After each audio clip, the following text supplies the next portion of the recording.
I've never talked about these settings before, and most people don't even know they exist, but changing just one for your AI agent can help it actually behave the way you want it to.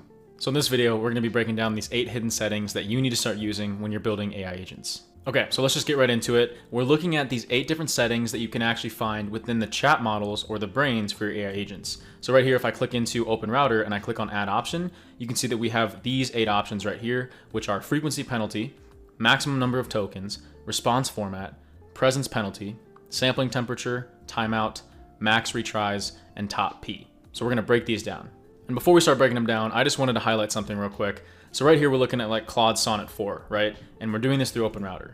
No matter which different model we use, so let's say we go up here to, this random one, we still have all those same 8 options. And if we go back to like a GPT 4.1, we're still gonna have those 8 options. But if we were using Anthropic's models through the Anthropic chat model, we have different options. So that's just something to keep in mind. Here you can see we only have 5. OpenAI's, we have the same 8. DeepSeek's, I think we have the same 8, and Google's we have only 5 once again. So I like to use OpenRouter. I like to keep all of my billing information in one consistent place. I get the analytics there, and now I just have like the same 8 settings for all my different chat models.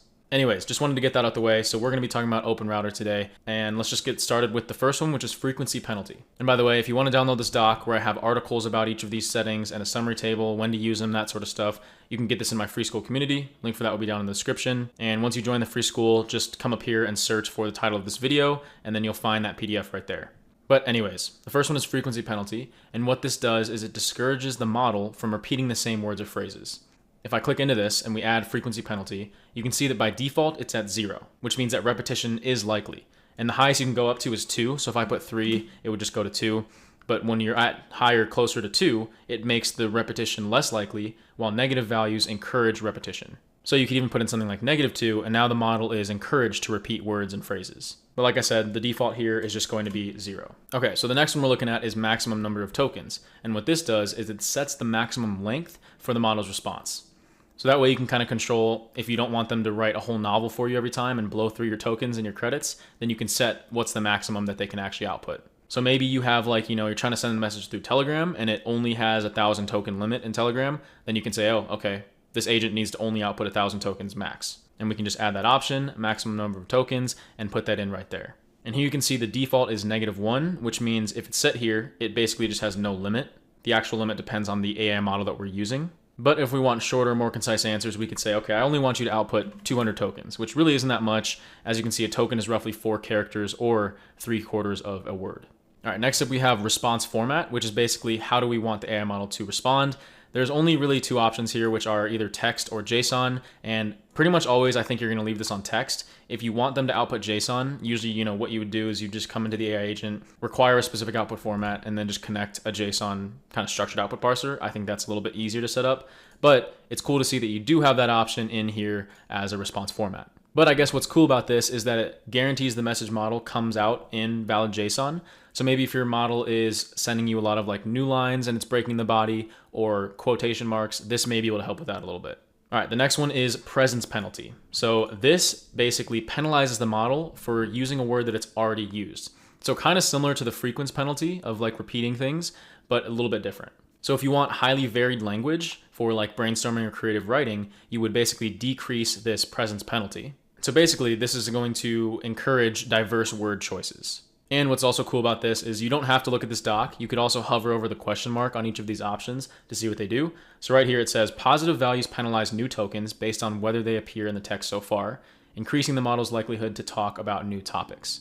So let's see what the max here would be. If I put in 10, it just goes to 2. And if I put in -10, it's probably going to go to -2. So very similar to frequency penalty here. And of course, default will be 0. All right, so the next one is sampling temperature. This controls the randomness in the output. So this is probably the one that you may have heard of before, which is kind of just known as temperature. It ranges from 0 to 1. And like I said, it controls randomness. So if you want responses to be more predictable, you're going to go more towards 0. And if you want them to be a little bit more random and creative, you're going to go towards 1. And by default, it is set at 0.7. Because essentially, when the large language model is trying to choose and think about the next word to use, it has like all of these different options and it picks one. And if we decrease the temperature, it basically decreases the amount of words that it generates, as in like, what should I say next? And if we increase the temperature, it just kind of increases that range of words to choose from next. All right, so the next one we have is timeout, which sets the maximum time in milliseconds that the system will wait for a response before actually just giving up. So here by default, the timeout is 360,000 milliseconds, which is 360 seconds, which is 6 minutes. So that's like the default, but you can go ahead and increase that or decrease that. The next one we have is max retries, which sets the number of times that the system is able to actually retry a failed request before giving up. So it's set to default by 2. I'm sure sometimes you wanted it to kind of iterate more than just 2 times if it's a complex thing.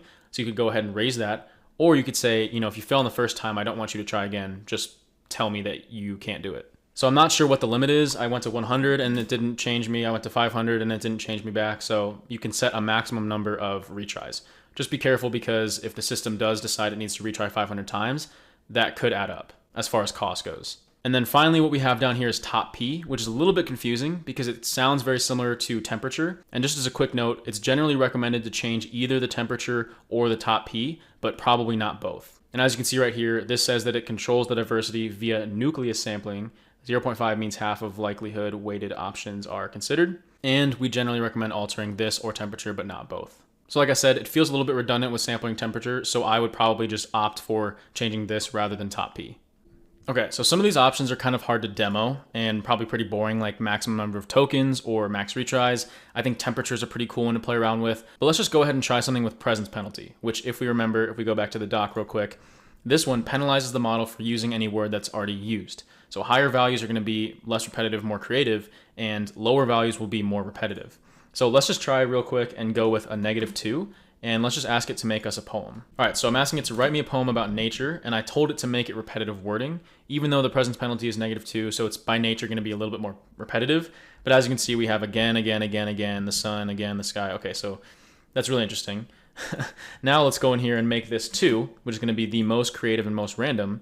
We'll just go ahead and let me copy this, but reset the session, and we'll do it again. And so this time, while it's going through, it's going to penalize words that it's already used, and it's not going to repeat them as often.